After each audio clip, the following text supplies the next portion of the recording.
Hi friends, welcome back to my channel. তো আজকে চলে এসেছি আমি একটা নতুন ভিডিও নিয়ে। তো দেখো, আজকে আমি বানাচ্ছি দই কাতলা, আর সেই জন্য আমি নিয়ে নিয়েছি কাতলা মাছ।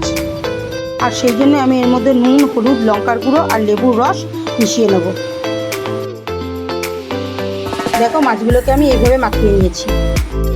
এবার আমি মাছটা ভেজে নেব, আর সেই জন্য গ্যাসটা জ্বালিয়ে আমি কড়াইটা বসিয়ে নিলাম। এবার আমি এতে তেল দিয়ে দিচ্ছি আর অপেক্ষা করছি তেলটা গরম হওয়ার জন্য। এবার তেলটা গরম হয়ে গেছে, আর মাছগুলো আমি একে একে দিয়ে দিচ্ছি।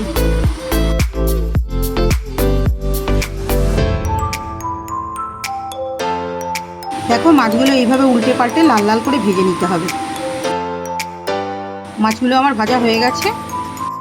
তো দই কাতলা বানানোর জন্য আমি এখানে নিয়ে নিয়েছি নারকোল, চারমগজ, কাঁচা লঙ্কা, কিশমিশ, টমেটো আর টক দই। আমি উপকরণগুলো একে একে দিয়ে সব পেস্ট করে নেব।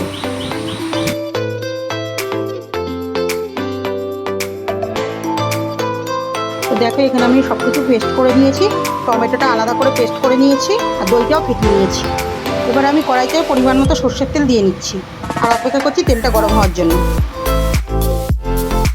তেলটা গরম হয়ে গেছে। এবার একে একে আমি তেজপাতা, শুকনো লঙ্কা, গোটা জিরে, এলাচ আর লবঙ্গ দিয়ে নেবো। এর থেকে একটা সুন্দর গন্ধ বেরিয়ে এসছে। এবার এর মধ্যে আমি টমেটো পিউরিটা দিয়ে নেবো। এটা দিয়ে আমি নাড়তে থাকবো যতক্ষণ না এর কাঁচা গন্ধটা যাচ্ছে। কষানো হয়ে গেছে। এবার এর মধ্যে আমি নারকেল, কাঁচা লঙ্কা, কিশমিশ আর চারমগজ বাটাটা দিয়ে নেবো। আমি ভালো করে একটু নাড়াচাড়া করে নেব। এবার এতে আমি পরিমাণ মতো লবণ আর রেড চিলি পাউডার দিয়ে নেব, কিন্তু রেড চিলি পাউডারটা আমার দেখানো হয়নি। গ্যাসটাকে এবার আমি লো ফ্লেমে করে ফেটিয়ে রাখা দইটা দিয়ে নেব, যাতে দইটা ফেটে না যায়। এবার আমি নাড়াচাড়া করে নেব। ঠিক আছে, এবার কতটা তেল বেরিয়ে এসেছে। এবার আমি এর মধ্যে পরিমাণ মতো জল দিয়ে দেবো, দিয়ে নাড়াচাড়া করে নেব।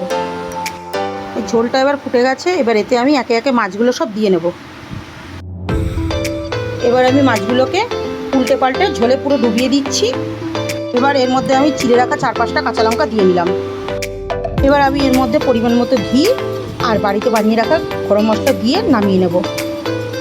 আর ভিডিওটি যদি তোমাদের ভালো লাগে তাহলে প্লিজ লাইক, কমেন্ট, শেয়ার আর সাবস্ক্রাইব করে দিও।